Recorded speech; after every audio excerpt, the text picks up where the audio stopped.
அஸ்ஸலாமு அலைக்கும் வரஹ்மத்துல்லாஹி தஆலா வபரகாத்துஹு. அன்பான சூரா ஹெச்பிஎம் உறவினர்களே, பார்த்தா ரொம்ப எல்லாம் அப்படி 20 ரக்காத் தொழுதாலும் ரொம்ப தெளிவாக இருக்கிறீங்க. ஒரு கட்டத்துக்கு வந்துருச்சு, நிறைவு கட்டத்துக்கு 16. நம்ம இன்னைக்கு ரமலான் 16ங்கிறனால ஒரு நம்பிக்கை வந்துருச்சு உங்களுக்கு, பெருனா நம்ம சீக்கிரம் வந்துடும் அப்படின்னு. அல்ஹம்துலில்லாஹ். இன்றைக்கு ஒரு அழகான ஒரு தலைப்பு நேற்று சொல்லியிருந்தேன் உங்களுக்கு, வறுமையை போக்கி செழிப்படைவோம்.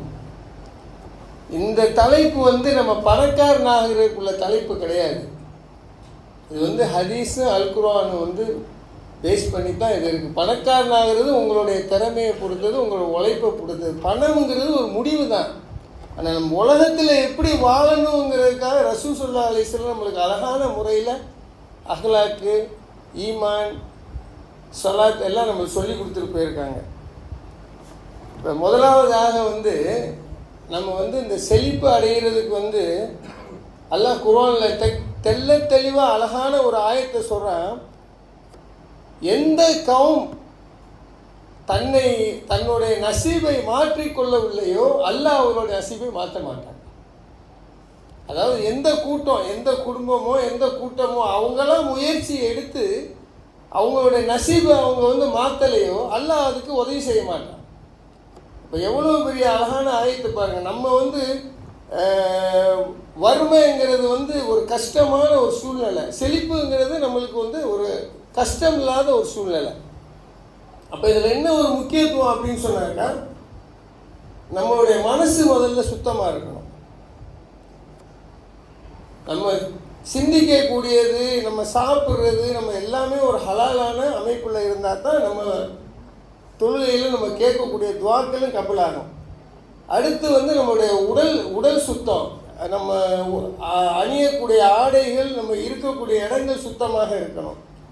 ஏன் அப்படின்னு சொன்னாங்கன்னா, ரசூல் ஸல்லல்லாஹு அலைஹி வஸல்லம் காலத்தில் ஒருத்தர் ரொம்ப அசிங்கமான முடியை வச்சு பரட்டையாக இருந்தவொடனே கூப்பிட்டாங்களாம், அவனுக்கு ஒரு சீப்பு கூட இல்லையா சீவுறதுக்கு அப்படின்னு சொல்லிட்டு. அப்போ அவங்க ரசூல் ஸல்லல்லாஹு அலைஹி வஸல்லம் இந்த சுத்தத்துக்கு ரொம்ப முக்கியத்துவம் கொடுத்துருக்காங்க. நீங்கள் கருப்பாக இருந்தால் கூட நீங்கள் பாருங்கள், அழகாக அந்த ஃபேர் அண்ட் லவ்லி க்ரீம்லாம் போட்டு அழகாக தேய்ச்சி அழகாக நீங்கள் ஷேவிங் பண்ணிங்கன்னா அப்படி சூப்பராக இருப்பீங்க. அப்போ ஆமாம், அப்போ நம்ம அந்த இடத்துல நம்ம தன்னைத்தானே நம்ம அழகுபடுத்திக்கிட்டால் தான் மற்றவங்க நம்மளோட நெருங்குவாங்க. இப்போ அழுக்கு சட்டையை போட்டுக்கிட்டு வந்தீங்கன்னா தொழுது பக்கத்தில் நிற்க முடியுமா? ஒரே வாடையாக இருக்கு. ஆனால் எல்லாம் வர்றவங்களும் அத்தர் பூசிட்டு வருவீங்க, பரவாயில்ல. ஏன்னா அதே மாதிரி நம்மளுடைய இருக்கக்கூடிய இடத்தையும், இப்போ உதாரணமாக வீடு எடுத்துக்கிறீங்க. வீட்டில் ஒவ்வொரு இடத்துல முஸ்லீம்கள் வீட்டில் எல்லாம் மலக்குகள் வர்றாங்க. நிறைய பேருக்கு தெரியுதா என்னன்னு தெரியல. ஆனால் நம்ம தொழுகிற இடத்துல, இப்போ நம்ம மதரசாவில் நம்ம தொழுகிறோம், ஒரு பயான் பண்ணுறோம்னா மலக்கு வருவாங்க. அதே மாதிரி வீடுகளில் எந்த படத்தையும் வைக்காதீங்க, உருவச்சிலையோ உருவப்படத்தை வைக்காதீங்க. முன்னாடி சில பேர் என்ன செய்வாங்க, ஒரு போஸ்டர் மாதிரி ஒட்டியிருப்பாங்க, குதிரை படம் ஒட்டியிருப்பாங்க, யானை படம், எந்த மிருகச்சிலையும் எந்த உருவச்சிலையும் வைக்காதீங்க தயவுசெய்து. வச்சிங்கன்னா குர்ஆன் ஆயத்தோ ஒரு பள்ளிவாசல் ஆயத்தை வைங்க. ஏன்னா நாளைக்கு நம்ம தொழுகையில் நம்ம குர்ஆன் வகையில் மலக்குகள் நம்ம வீட்டுக்கு வருவாங்க. மலக்குகள் வீட்டுக்கு வரையில் ஒரு பரக்கத்து. இது எதனால் அப்படின்னாக்கா, வறுமையை போக்குறேன்னாக்கா நம்ம கடன் இல்லாத ஒரு வாழ்க்கையை வாழலாம், ஒரு கஷ்டம் இல்லாத ஒரு வாழ்க்கையை வாழலாம். அல்லாஹ் என்ன சொன்னால், ஒரு பரக்கத்து வேணும் நம்மளுக்கு. பரக்கத்துனாக்கா சின்ன சம்பளமாக தான் நம்மளுக்கு இருக்கும், ஒரு 1000 வெள்ளி. ஆனால் நம்ம ஒரு பிரச்சனை இல்லாமல் நம்ம வாழ்க்கையை நம்ம ஓட்டலாம். ஒரு பரக்கத்து, ஒரு கடன் தொல்லை இல்லாமல், ஒரு இம்சை இல்லாமல் நம்ம ஓட்டலாம். அதே நேரத்தில் நம்மளுக்கு தொழுகை நம்மளுக்கு ரொம்ப முக்கியம். தொழுகையும் நம்ம பேணணும், ஹலால் ஹராம பேணிக்கிறோங்க. அதே நேரத்தில் நம்மள்கிட்ட ஒரு 10 வெள்ளி இருக்குன்னா ஒரு 50 காசு நீங்கள் தர்மம் பண்ணுறதுக்கு பாருங்கள், இன்ஷா அல்லாஹ்.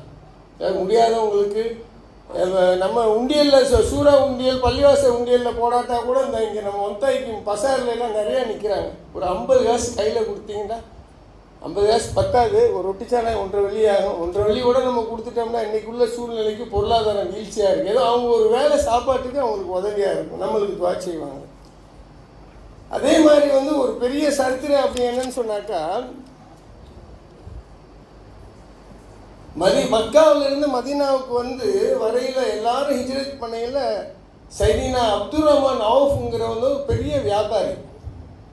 இன்னைக்கு நீங்கள் போய் கூகுளில் போய் விக்கிபீடியா அப்படின்னு தட்டி பார்த்தீங்கன்னு சொன்னாக்கா அதில் என்ன சொல்லப்படுதுன்னா, இந்த உலகம் தோன்றதுலேருந்து அவர் தான் கோடீஸ்வரரா. இந்த பில்கேட்ஸ்லாம் சும்மா இப்போ உள்ள இதுக்கு அந்த அளவுக்கு ஒரு ஒரு ஒரு அரபு நாட்டையே அவருடைய அந்த மதீனா ஃபுல்லாக அவர் கடன் கொடுத்து வச்சுருந்தார்.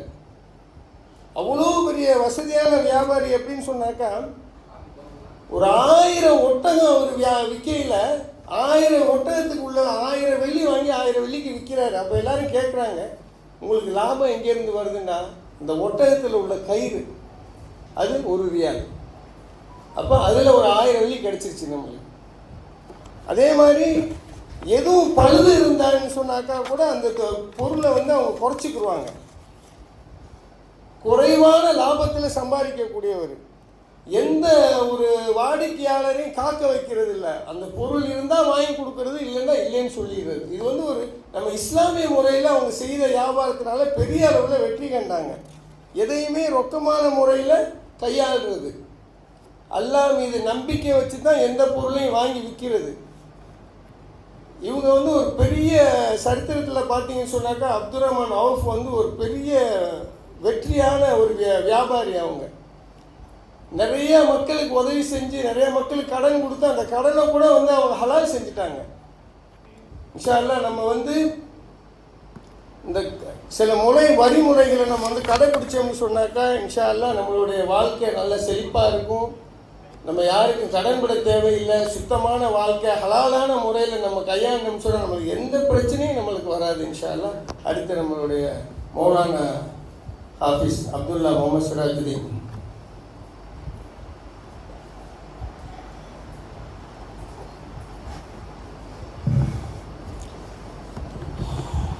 السلام عليكم ورحمة الله تعالى وبركاته.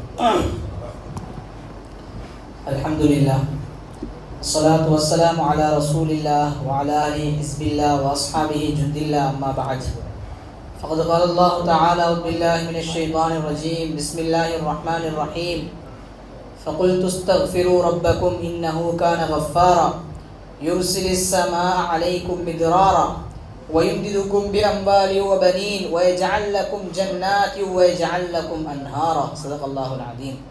وقال النبي صلى الله عليه وسلم من أصبح منكم آمنا في سربه معافا في جسده وعنده قوت يومه فكأنما حيزت له الدنيا أو كما قال صلى الله عليه وسلم. رواه أبو داود. கணியத்துக்குரிய மேலான பெரியார்களே, சகோதரர்களே, ரப்புல் இஸ்ஸத் அல்லாஹ் சுப்ஹானஹு வ தஆலா இந்த உலகத்தில் சிறப்பான ஒரு படைப்பாக அல்லாஹ் மனித சமுதாயத்தை அல்லாஹ் படைச்சிருக்கிறான். மனிதர்களையும் அல்லாஹ் சுப்ஹானஹு வ தஆலா சிலரை விட சிலரை அல்லாஹ் கண்ணியப்படுத்தியிருக்கிறான். அது துனியாவை கொடுத்தும் சில மக்கள் அல்லாஹ் கண்ணியப்படுத்தியிருக்கிறான். இன்னும் சில மக்கள் அல்லாஹ் சுப்ஹானஹு வ தஆலா இல்மை கொடுத்து அல்லாஹ் கண்ணியப்படுத்தியிருக்கிறான். இன்னும் சில மக்கள் அல்லாஹ் சுப்ஹானஹு வ தஆலா சில பதவிகளை கொடுத்து அல்லாஹ் உயர்த்தியிருக்கிறான். மேலானவர்களே, எதுவாக இருந்தாலும் ரப்புடைய நாட்டம் தான். உலகத்தில் அல்லாஹ் சுப்ஹானஹு வ தஆலா சில மனிதர்களை பணக்காரர்களாகவே அல்லாஹ் ஆக்கி வைப்பான். கியாமத்துடைய நாள் வரும் வரையில் அல்லாஹ் சுப்ஹானஹு வ தஆலா அந்த மனிதர்கள் அல்லாஹ் ஏழ்மையாக ஆக்க மாட்டான், வறுமையுடைய கோட்டுக்குள்ளால் உள்ளாக்க மாட்டான். காரணம், அவர்கள் ஏழையாக மாறினார்கள் என்றால் அல்லாஹ்வுக்கு மாற்றம் புரியக்கூடிய அடியார்களாக ஆகிடுவார்கள். ஏண்டா ஹதீஸ்ல வந்திருக்குது, ஸல்லல்லாஹு அலைஹி வஸல்லம் அவங்க சொன்னாங்க, காதல் ஃபக்ரு ஐயகூன குஃப்ரன். சில வேளை வறுமை என்ன செஞ்சிருமாம், மனிதனை கொண்டு போய் குஃபுர்ல சேர்த்திருமாம். சில வேளை மனிதனை கொண்டு போய் நிராகரிப்பிலே குஃபுரிலே சேர்த்து விடும் என்பதா ஸல்லல்லாஹு அலைஹி வஸல்லம் அவர்கள் தெளிவுபடுத்தினார்கள். இன்னும் சிலர் மக்களை அல்லாஹ் சுப்ஹானஹு வ தஆலா கியாமத்துடைய நாள் வரும் வரையில் அவர்களை ஏழையாகவே உலகத்தில் வைப்பான்.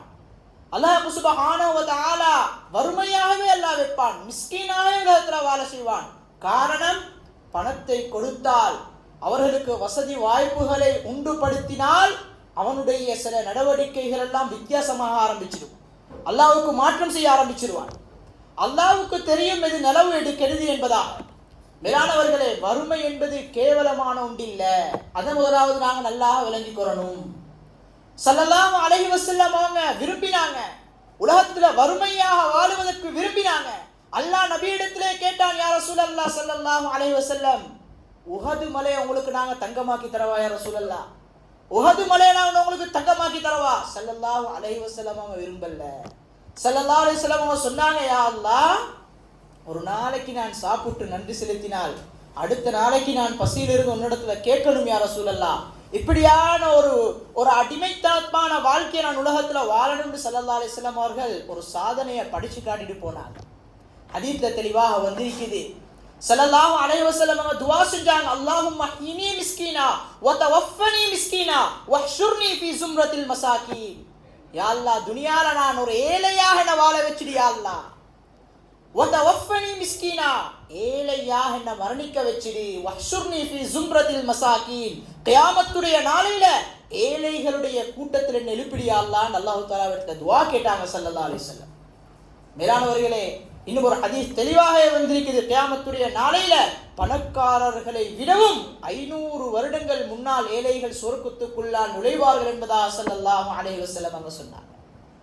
மேலானவர்களே, உலகத்துல வாழக்கூடிய நேரத்துல அதுக்கு நாங்கள் தொழில் செய்யாம பொடுப்போக்காக இருக்கிறது, உழைக்காமல் பொடுப்போக்காக இருக்கிறது, படிக்காமல் படிப்பு அறிவின்றி உலகத்தில் பொடுப்போக்காக உலகத்திலே வாழுவது என்பது லேசான ஒரு விஷயம் இல்லை. இதை நான் பேச வரல. மேலானவர்களே, எந்த ஒரு கஷ்டமாக இருந்தாலும் வறுமையை கொண்டு வரத்துக்கு சில காரணிகள் இருக்குது. உதாரணமாக நாங்கள் எடுத்துக்கொண்டு சொன்னா, கல்வி இல்லாமல் இருக்கிறது, படிக்காமல் இருக்கிறது, படிப்புல ஒரு வீழ்ச்சி, படிப்புல ஒரு பலகீனம் மனிதனை இதுவும் கொண்டு போய் வறுமையில சேர்த்து. அதே மாதிரி அதிக செலவு, இஸ்ராஃப் செய்யறது, தந்த தகுதிக்கேற்ற செலவில்லை, சும்மா செலவழிக்கிறாரு, துனியாவுக்கு செலவழிக்கிறாரு, அதுல எந்த பிரயோசனமுமே இல்லை. அல்லாஹ் சுப்ஹானஹு வ தஆலா பரக்கத் அல்லாஹ் எடுத்துருவான். இது மாதிரி சில காரணிகள் இருக்குது.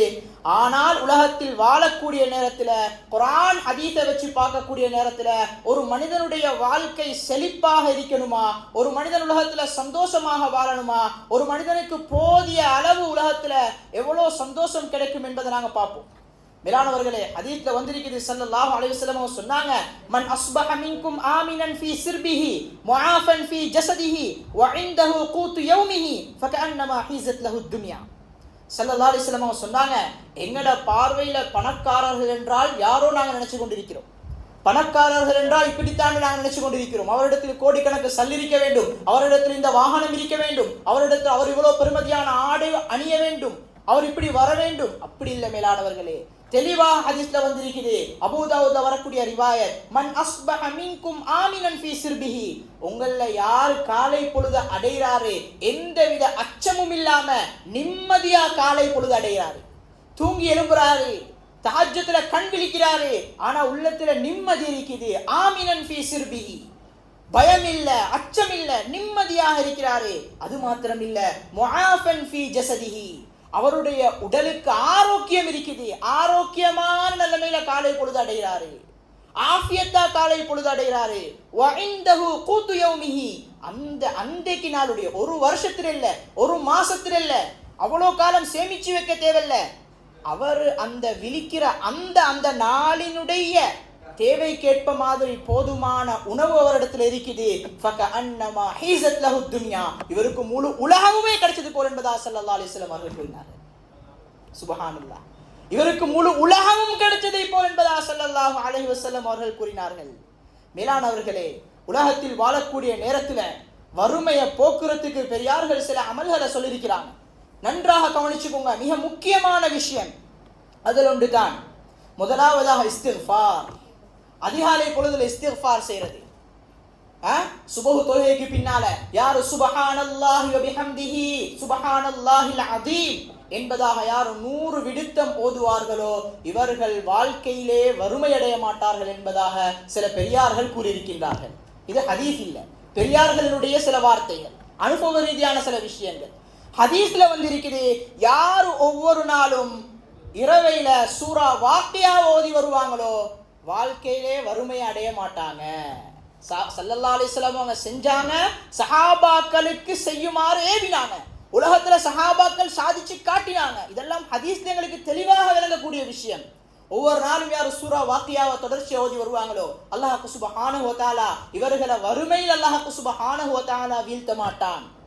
வறுமையில் அல்லாஹ் சுப்ஹானஹு வ தஆலா இவர்களை வாட்ட மாட்டான். அதனால தான் இன்றைக்கும் கூட சில மதரசாக்கள், எங்கட நாட்டில் மதரசாக்கள்ல எல்லா மாணவர்களையும் ஒவ்வொரு நாளும் மக்ரிபுக்கு பின்னால உட்கார வச்சு சூரா வாக்கியாவை ஓத வைப்பாங்க. அந்த வழக்கம் இன்றைக்கும் இருந்து கொண்டிருக்கிறது. காரணம், வீட்டில் நிம்மதியாக இருக்கணும், தொழில பரக்கத்து வேணும், செழிப்பான சந்தோஷமான வாழ்க்கை வேணுமா, இந்த அமல தொடர்ச்சியாக செஞ்சு வருவோம். ரெண்டாவதாக அல்லாஹ் தாலாவிடத்தை பாவ மன்னிப்பு கேட்கிறது. அல்லாஹ் தாலாவிடத்துல பாவ மன்னிப்பு கேட்கிறது, தௌபா செய்யறது, இஸ்திக்ஃபார் செய்யறது. மூன்றாவதாக எங்களோட தலைவரும் சொன்ன மாதிரி நாங்க சதகா கொடுக்கிறது. எங்களால எவ்வளோ ஏழுமோ, எங்களால குறைஞ்சது ஒரு வெள்ளி தான் கொடுக்கலுமா, அல்லது ஒரு 2 வெள்ளி கொடுக்கலுமா, ஒரு மனிதனுடைய பசியை போக்குற அளவுக்கு எங்களால எது ஏழுமோ அதை இஹ்லாஸான முறையில் அல்லாஹ்வுக்காக வேண்டி நான் என்ன செய்யறது, சதகா கொடுக்கிறது. சதகா கொடுக்கக்கூடிய நேரத்தில் செல்வம் எங்களுக்கு தெரியாமலே பெருகும். அதே மாதிரி ஜகாத் கொடுக்கறது இருக்கு தானே. இந்த வருஷம் நாங்கள் ஜகாத் கொடுத்தா நாங்கள் நினைக்கணுமாம், அடுத்த வருஷம் இதை விட கூடுதலாக கொடுக்கக்கூடிய லிஸ்ட்ல என்ற பேர் வரணும். அப்ப அடுத்த வருஷம் ஜகாத்துடைய கணக்கு கூடிச்சீண்டா ஏட வியாபாரத்தில் ஒரு முன்னேற்றம் வந்திருக்குது, ஏட வியாபாரத்தில் ஒரு முன்னேற்றம் வந்திருக்குது, போன வருஷத்தை விடவும் இந்த வருஷம் ஒரு முன்னேற்றம் வந்திருக்குது, ஒரு உயர்வு வந்திருக்குது. சுப்ஹானல்லாஹ். மேலானவர்களே, மிக முக்கியமான விஷயம்தான் அல்லாஹு தாலாவுடைய நம்பிக்கை, அல்லாஹு தாலாவினுடைய பயம், தக்குவா. இது உள்ளத்துல இருக்குமாக இருந்தா ஒரு நாளும் அல்லாஹ் கஷ்டத்தில் அல்லாஹ் போட மாட்டான். குர்ஆன்ல அல்லாஹ் தெளிவாக சொல்றான், வலவ் அன்ன அஹ்லல் குரா ஆமனு வத்தகவ் லஃபதஹ்னா அலைஹிம் பரகாத்தின் மினஸ் ஸமாஇ வல் அர்த். ஒரு கிராமவாசிகள் ஒன்று சேர்ந்து, ஒரு கிராமவாசிகள் என்ன செய்றாங்க, வலவ் அன்ன அஹ்லல் குரா ஆமனு ஈமான் கொண்டு வத்தகவ் அல்லாஹ்வை பயந்துலகத்தில் வாழ்வார்களேயானால் லஃபதஹ்னா அலைஹிம் பரகாத்தின் மினஸ் ஸமாஇ வல் அர்த், வானம் பூமியினுடைய பரக்கத்தினுடைய வாயில்கள் அல்லாஹ் சுப்ஹானஹு வ தஆலா திறந்து கொடுப்பான். இப்ப நாங்க யாரும் என்ன செய்ய தேவையில்லை, கஷ்டப்பட தேவையில்லை, சிரமப்பட தேவையில்லை. மேலானவர்களே, அல்லாஹ் சுப்ஹானஹு வ தஆலா ரமதான் ஒரு சந்தர்ப்பமாக அல்லாஹ் தந்திருக்கிறான். இந்த நோன்பு அல்லாஹ் தஆலாவிடத்துல போய் என்னையே உங்களையும் பத்தி அல்லாஹ் தஆலாவிடத்துல சாட்சி சொல்லும். இந்த அடியான் இன்னாருடைய மகன் இன்னார் என்னை இப்படித்தான் பயன்படுத்தினாரு, என்னுடைய இந்த நாட்களை இந்த நேரங்களை இவ்வாறு தான் கடத்தினார் யா அல்லாஹ், அல்லாஹ் தஆலாவுக்கு முன்னால போய் சொல்ல போகிறது. மேலானவர்களே, அதனால நாங்க என்ன செய்யணும், ஒவ்வொரு நாட்களையும் ஒவ்வொரு நேரங்களையும் அதனுடைய பொறுமதியை உள்ளத்தில் எடுத்து நாங்கள் செயல்படுவோமே இருந்தால் அல்லாஹ் சுப்ஹானஹு வ தஆலா சந்தோஷமாக உலகத்தில் வாழ்ந்து இந்த ரமதானினுடைய முழு நோக்கத்தையும் அடைஞ்ச கூட்டத்தில் அல்லாஹ் சுப்ஹானஹு வ தஆலா எங்கள் அனைவர்களையும் அல்லாஹ் ஆக்கி அருள்வான். எனவே பேசப்பட்ட எல்லா விஷயங்களையும் எல்லா அமல்களையும் வாழ்க்கையில் எடுத்து நிற்கிறதுக்கு அல்லாஹ் சுப்ஹானஹு வ தஆலா தௌஃபீக் செய்வானாக. வ ஆகிரு தஅவானா அல்ஹம்துலில்லாஹி ரப்பில் ஆலமீன்.